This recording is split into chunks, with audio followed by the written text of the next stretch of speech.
6. Everyone, please join me in the pledge of the flag.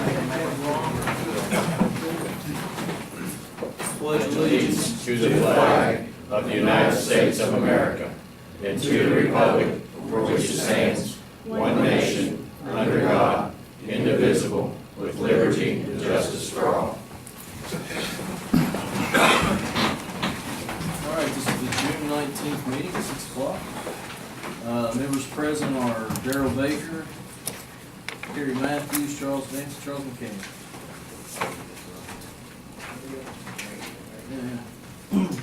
I'll call the meeting to order, and first thing is the approval of the minutes of the regular session Lincoln County Commission meeting that was held on June 19th at 6 p.m. I'll second. Any discussion? All those in favor, please say aye. That being unanimous, the motion carries. To approve the minutes of the special session of the Lincoln County Commission meeting that was held on June 19th at 5 p.m. Any discussion? All those in favor, please say aye. Aye. That being unanimous, the motion carries. And the second one, the last one, is to approve the minutes of the special session of the Lincoln County Commission meeting that was held on June 30th at 10 p.m. Or 10 a.m. Excuse me. I'll second. All those in favor, please say aye. Aye. That being unanimous, the motion carries. Now we're at public comments. Ralph Triplett. You want to speak regarding the Guyan River?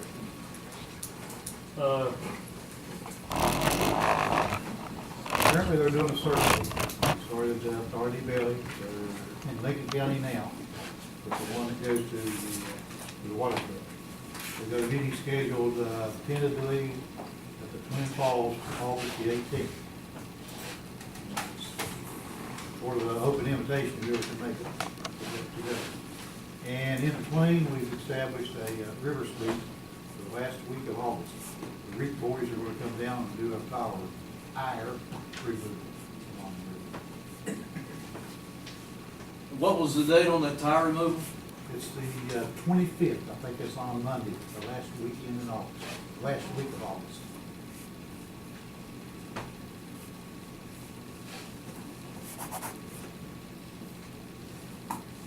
And we looked at various access points along the river so we can get the equipment in. One of them is possibly over there at Pleasant View Public Service District, up by the Super America there. And that's part of what Kenny's on there later to look into that for us, and down at the West Hamlin Bridge.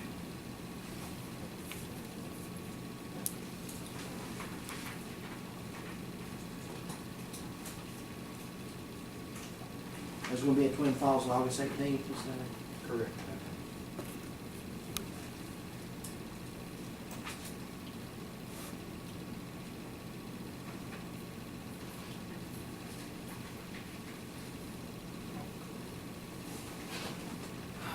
All right. Thank you. Next on the public comments, I have Gary John Grash regarding the fairgrounds concert at the Hillbilly Days. All right, thank you, Mr. President. You probably received a copy of the letter that I had sent to the commission regarding on September 7th, we're going to have a concert by Jesse Keith Whitley, who is the son of Lori Morgan and the late Keith Whitley. I've worked on this for 2 months now to bring this to our county, and I think it's something that's be useful to the county to get the community involved. Tickets will be $5 for everyone coming in through the gate at the fairgrounds. And I'm looking for sponsors, either complete sponsors or partial sponsoring of the event. And it'll probably be about 4 o'clock in the afternoon. I do have one small sponsor right now, Thrasher Engineering, of $500, but my goal is at least $6,000.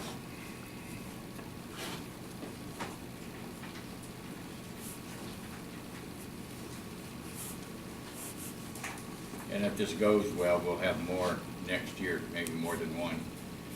And maybe like Mr. Matthews and I discussed, maybe have an Oktoberfest, you know, for the whole county, and we can do something like that, you know, with the promotions that I have. Oktoberfest sounds good. Huh? I said Oktoberfest sounds good.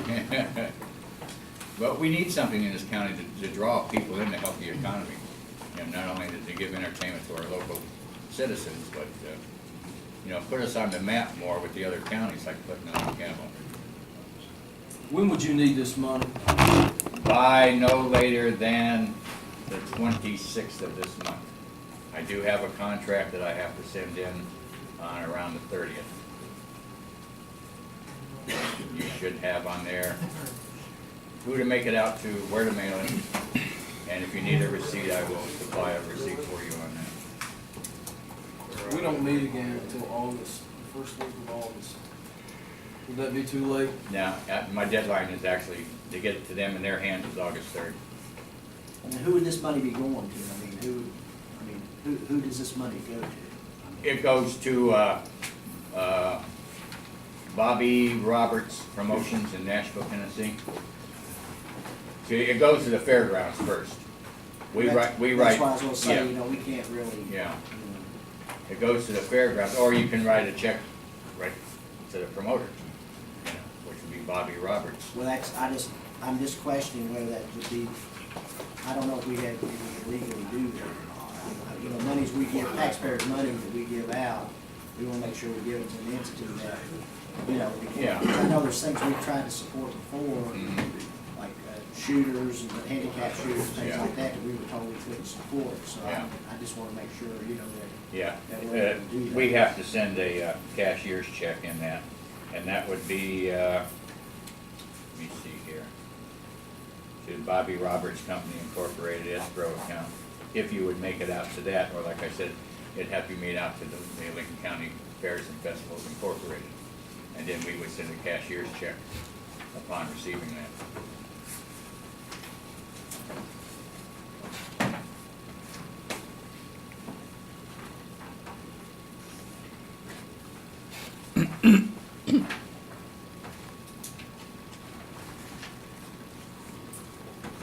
Thank you, Mr. John Grass. Thank you. Next we have Kathy Atkins regarding the McCorkle property, adding, filling dirt in the flood zone. Would Yes. you like to speak? Would you like to yield for I think Godbrother? Mr. Brown is gonna Okay, answer my question. all right then. Well, let's move to discussion, let me see here. Steve Stewart with Appalachian Power. Thanks. Been talking to Commissioner Matthews about the possibility of getting some power up to a cell site tower. And we're going to get one of our engineers to meet with somebody from the county out there and see what the best route would be to go, either to have us build the line up there or maybe work with the coal company and purchase the power from them. You know, you guys just make up your mind which way you think is the best route to go after our engineers meet with them. And also, you've got in the last couple of weeks a communication from me regarding the base rate case we've had to file with the PSC. You'll be getting another communication from me within the next week or so. They'll further explain that case, and then I'll come back and maybe answer any questions you may have regarding that.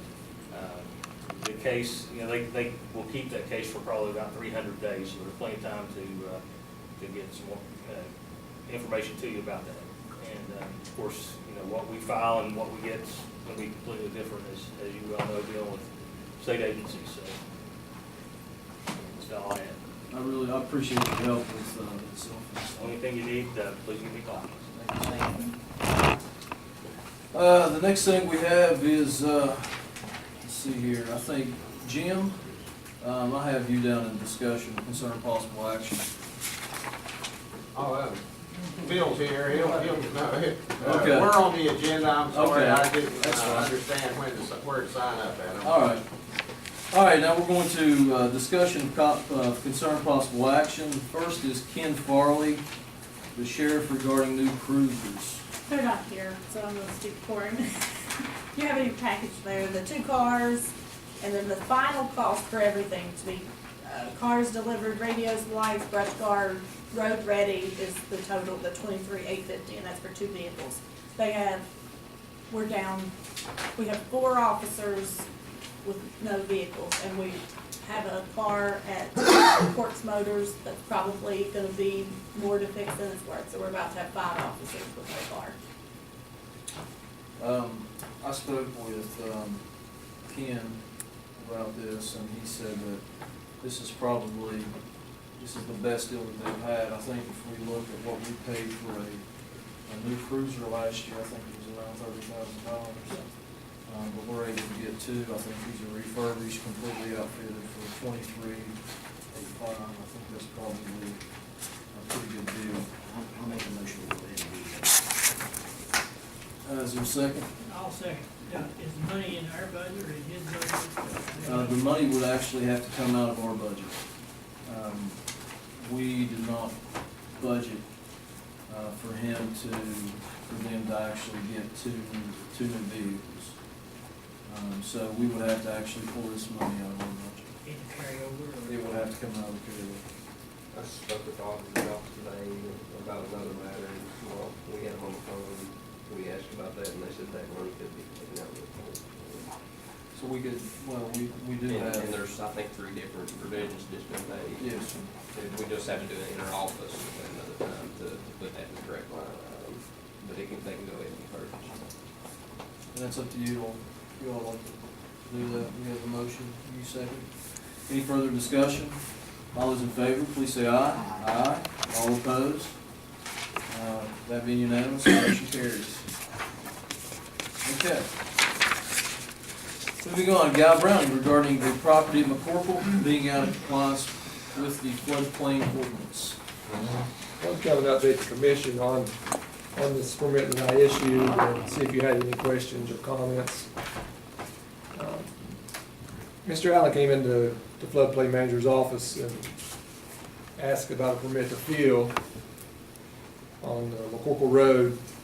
At that time, the old address was box 445 sod.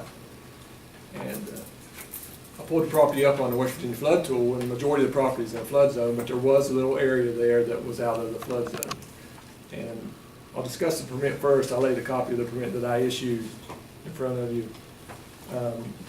So I told Mr. Allen I would meet him on the site and with the flood map, and I would scale the distance that he had to that he would be able to field.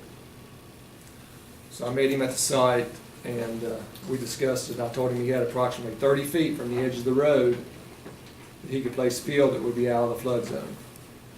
And he agreed that that would work because all he wanted to do, coming off the road there was a steep bank, and he wanted to fill in the bank, and so he'd be able to mow it. And on May 14th, he came back to the office, and I completed the building permit for the field.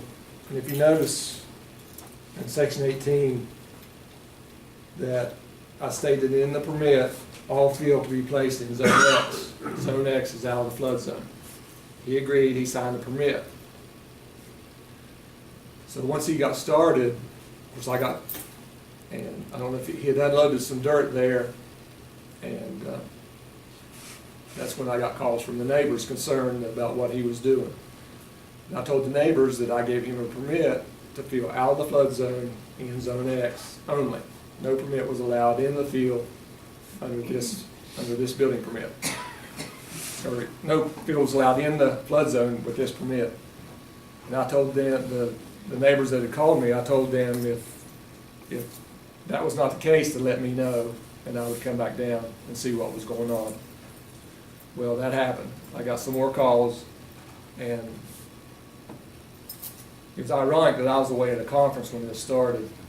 When I got back that evening, I stopped at the site and talked to the dozer operator and asked him if he would cease and desist until I talked to Mr. Allen about what he was doing. So I met Mr. Allen at the site, and we discussed the situation, and I told him his options, what he could do, and he agreed that he would do that.